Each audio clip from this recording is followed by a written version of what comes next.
Today, we're doing a really focused deep dive. We're looking at a specific set of news stories from two places in Thailand, Hua Yai and Pattaya. And we're zeroing in on a really tight time frame, just the end of August 2025.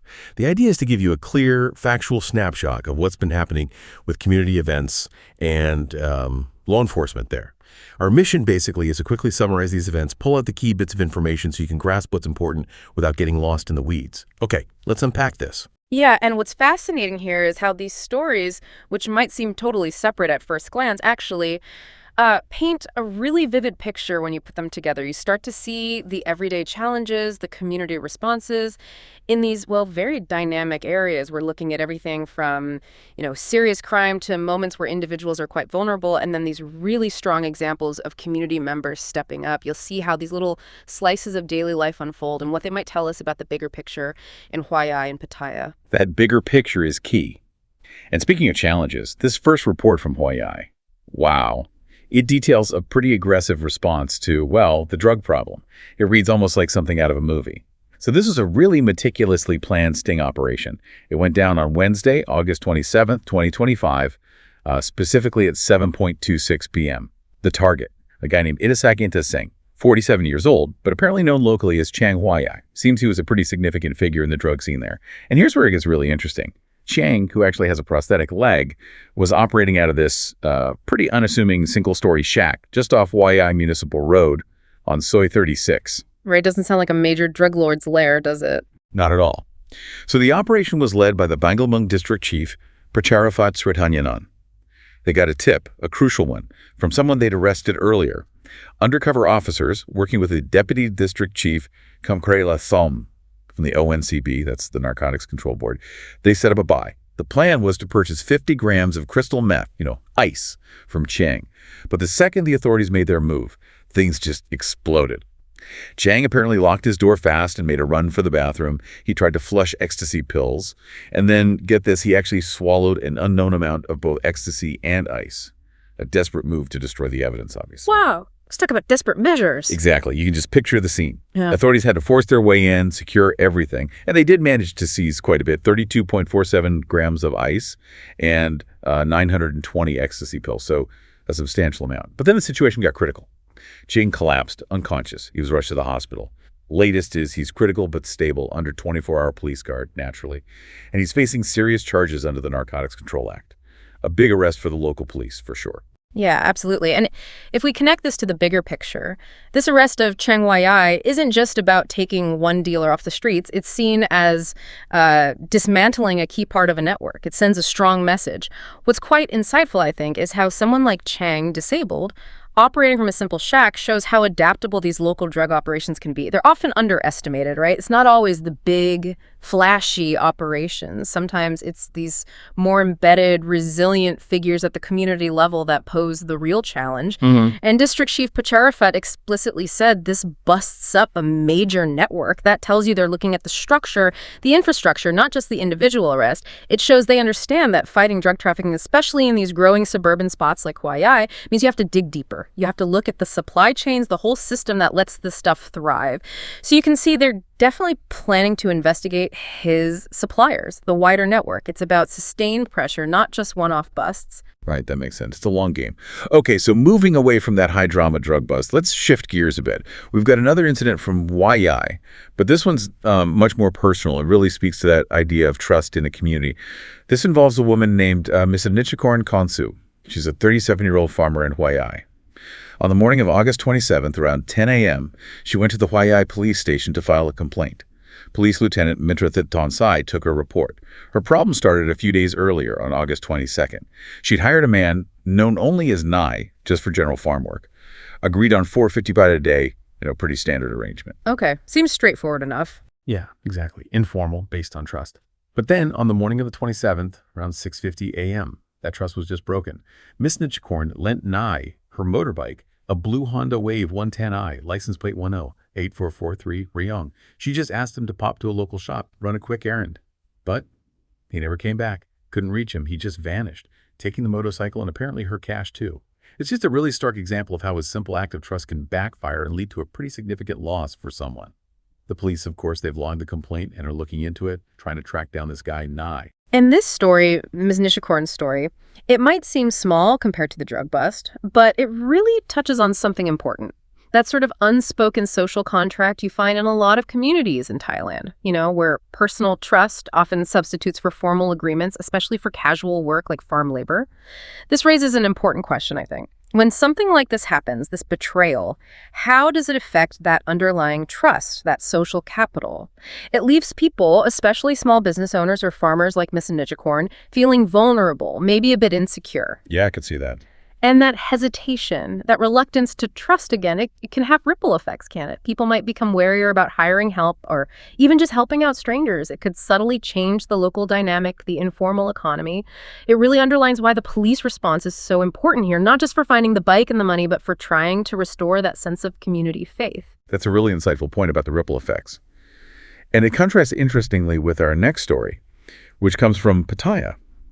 Because while trust was broken in Hawaii and Pattaya, we see the community doing the opposite, coming together incredibly quickly to deal with the crime. This happened on August 28, 2025. A foreign national police didn't release their identity or nationality, was caught after apparently stealing a motorcycle. This is on Soi 16, right on Walking Street, which is always busy, as you know. Very busy area. Witnesses reported that the suspect looked like they might be under the influence of drugs. Maybe that explains the boldness of stealing a bike right there. But here's where it gets really interesting. The community reaction was immediate. The owner of the motorcycle saw what happened and straight away asked for help from the motorcycle taxi drivers nearby. The guys who were always around there. Right, they know the area inside out. Exactly. And these drivers, they didn't waste a second. They just jumped into action. They managed to track down the suspect and actually detain him near the old pier, right at the front of Walking Street. Stopped him before he could get away. Wow, quick work. Incredibly quick. And then the official side kicked in smoothly. Pattaya municipal officers, patrol police from the city police station, they coordinated quickly, arrived, took the suspect into custody for legal processing. And the authorities made a point of publicly thanking the motorcycle taxi drivers and the other citizens involved. They recognized how vital that quick response was for public safety. It's a real demonstration of community power. Yes, and what's fascinating here is how different this is from the planned police sting we talked about earlier. It's a completely different dynamic. This incident really highlights how crucial direct citizen involvement, that kind of proactive cooperation, can be for stopping crime immediately, right then and there. It's a perfect example of community empowerment, wouldn't you say? Where ordinary people, especially those like the moto taxi drivers who are right there on the ground, become these immediate first responders. Yeah, absolutely. And in a place like Walking Street, which is so dense, so active, that kind of engagement is incredibly effective. Think about it, all those people, all those eyes on the street. They become this sort of decentralized watch system. It really drives home the point that while formal law enforcement is essential, obviously, a community that's alert and willing to get involved really boosts those efforts. It creates a safer space through that shared responsibility. It's like neighborhood watch on steroids almost. Yeah. Real-time response powered by local knowledge. It's impressive. Okay, so from citizen action, let's zoom out again to look at a much broader, more organized effort by law enforcement in Pattaya. This is about the No Drugs, No Dealers campaign. A big push from the Ministry of Interior aimed at cleaning up Pattaya's nightlife scene and, well, boosting its image. On August 27th, starting around 8:36 p.m., authorities carried out targeted inspections. They focused on entertainment venues in the LK Metro area, another well-known nightlife spot. Right, LK Metro, also very popular. Exactly. And this wasn't a low-level operation. It was led by top officials, the Chonburi governor, Thalkwachai Srithong, and the Banglamung district chief again, Pachrapat Srithanyan. They were following direct orders from the Deputy Prime Minister and Interior Minister, Thumthum Wachayachai, who's also acting PM right now. The ground teams were led by Nathafap Yamshinda, head of security for Banglamung district, and included local defense volunteers and Pattaya City Police. Their specific targets that night were 4 clubs: LK Angels, Las Vegas A Go-Go, Fever A Go-Go, and Destiny A Go-Go.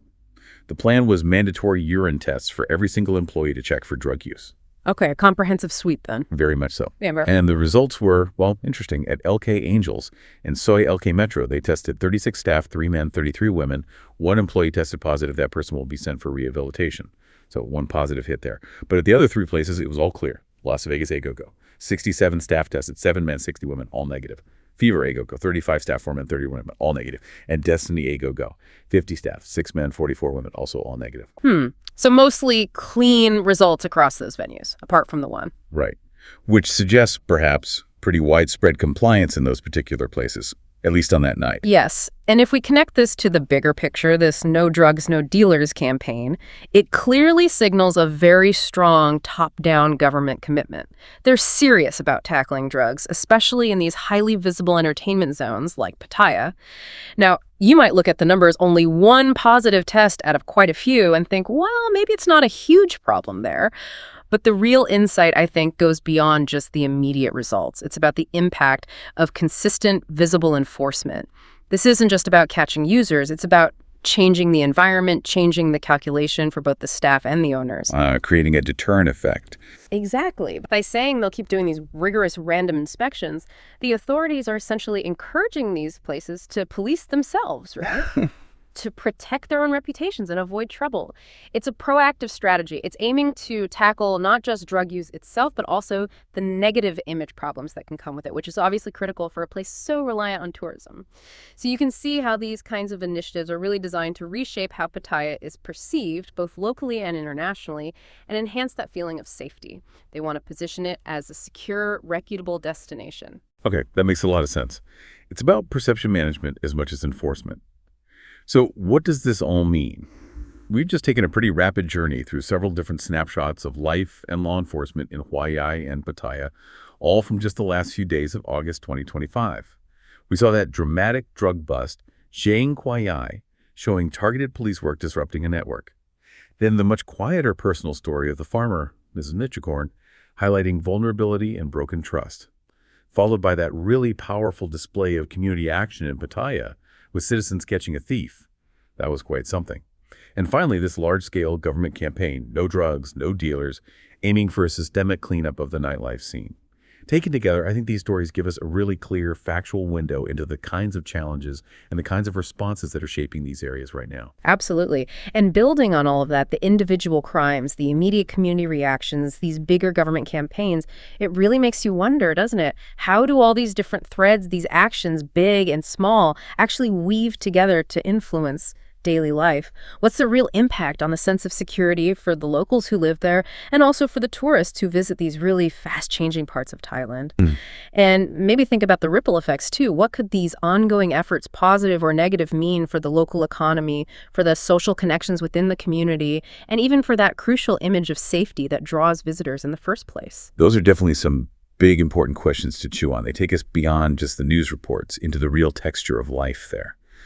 Well, thank you for joining us on this deep dive. We hope you feel a bit more informed, maybe a bit more connected to what's happening on the ground in Thailand. And hopefully you'll keep pondering those wider implications.